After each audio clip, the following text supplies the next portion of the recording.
దసరా. పిల్లలకు ఈ పండుగ అంటే మహా సరదా. ఎందుకంటే చదువులకు పుస్తకాలకు వారం 10 రోజులు గుడ్ బై చెప్పచ్చు. ఎంచక్క ఇంటి పట్టునే ఉంటూ టీవీలో కార్టూన్స్ చూస్తూనో సెల్ ఫోన్స్లో వీడియో గేమ్స్ ఆడుకుంటూనో ఎంజాయ్ చేయొచ్చు. చిన్నలే కాదు, ఈ పండుగను పెద్దవాళ్ళు సైతం ఇష్టపడుతూ ఉంటారు. ఇక తెలుగు రాష్ట్రాల్లో తీరుకొక్క రీతిగా పండుగ జరుపుకుంటారు. ఆంధ్రాలో విజయదశమి అంటూ జరుపుకుంటే తెలంగాణలో దసరాతో పాటుగా బతుకమ్మ పండుగ నిర్వహిస్తూ ఉంటారు. ఇక ఫెస్టివల్ వచ్చిందంటే ఆఫర్లు కూడా వస్తాయి.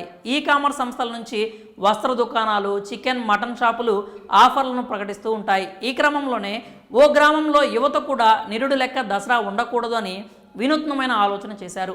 తెలంగాణలోని నల్గొండ జిల్లా మునుగోడు మండలంలోని వెల్మకన్నె గ్రామంలోని యువకులు ఈ దసరాకు బంపర్ ఆఫర్ ప్రకటించారు. అదిరిపోయే ఆఫర్ను ప్రకటించి గ్రామస్తులను టెంప్ట్ చేసేందుకు సిద్ధమయ్యారు. దోటి, శ్రీను, లోగి, భార్గవ్ అనే యువకులు 100 రూపాయలకి 10 కిలోల మేకతో పాటు పలు ఆఫర్లు ప్రకటించారు. 100 రూపాయల కొట్టు మేకను పట్టు అనే స్కీమ్ తీసుకొచ్చారు. గ్రామ ప్రజలకు తెలిసేలా ఊరు నిండా పోస్టర్లు, కటౌట్స్ కట్టించడంతో ఈ దసరా ధమాకా గురించి తెలిసింది. ఇది ఓ స్కీము. ఇందులో చేరాలంటే కూపన్ రూపంలో తీసుకోవాలి. ఒక్కో కూపన్ ధర 100 రూపాయలుగా నిర్ణయించారు. లక్కీ డ్రా ద్వారా 5 విజేతలను ఎంపిక చేస్తారు. ఈ ఆఫరే ఓరమాస అనుకుంటే ఇందులో బహుమతులు కూడా సూపర్ ఉన్నాయి. మొదటి బహుమతి 10 కిలోల మేక ఇస్తారు. రెండో బహుమతిగా 2 బ్లెండర్ స్ప్రైట్ ఫుల్ బాటిల్స్, మూడవ బహుమతి కింద కాటన్ బీర్లు, నాలుగో బహుమతి కింద 2 నాటుకోళ్లు, 5వ బహుమతి కింద ఒక రాయల్ స్టాక్ ఫుల్ బాటిల్ అందిస్తారట. ఇది పూర్తిగా మందు బాబులకు కిక్కిచ్చే వార్తే.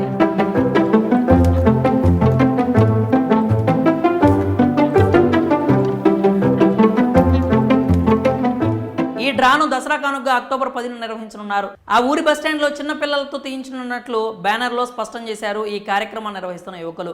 ఇప్పటి వరకు స్కీమ్ అంటే మహిళలకు ఉపయోగపడేలా చీరలు, గిన్నెలు, వంట సామాన్లు ఇచ్చేవారు. కానీ ఈసారి మందుబాబులకు ఫేవరెట్ ఐటమ్స్ పెట్టి అసలైన దసరా పండుగ రుచి చూపిస్తున్నారు. ఈ సమయంలో 100 రూపాయలతో మంచి కిక్కించే ఆఫర్స్ పెట్టి టాక్ ఆఫ్ ది విలేజ్ అయ్యారు యువకులు. మరి ఈ సరికొత్త కల్చర్ ఒక గ్రామానికే పరిమితం అవుతుందా, మరిన్ని ఊళ్ళకు పాకుతుందా అనేది చూడాలి.